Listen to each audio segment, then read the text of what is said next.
Comment est née Symphonissime, une émission très ambitieuse.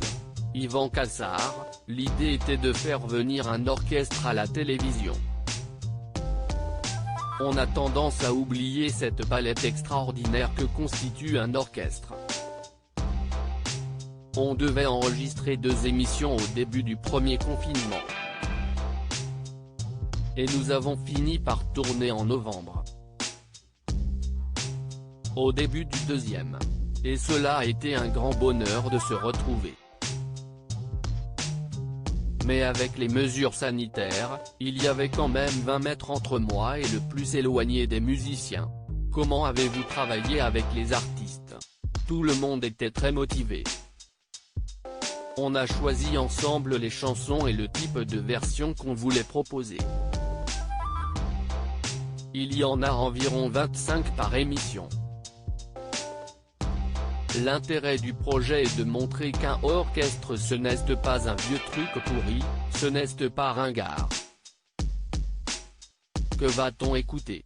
De grands standards de Brel et Aznavour, par exemple, des tubes des artistes qui viennent chanter, certains titres plus personnels ou tout juste sortis.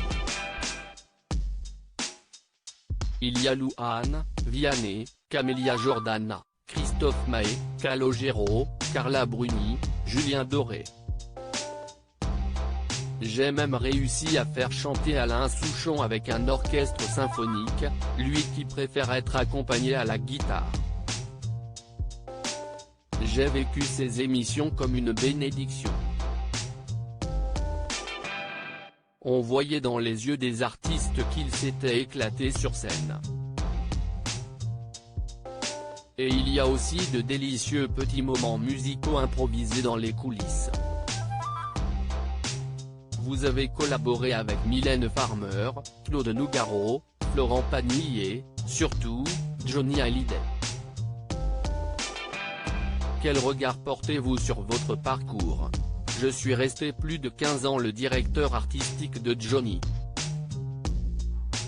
On ne cesse de jamais quitter jusqu'au dernier album, le symphonique qu'il n'a pas pu voir.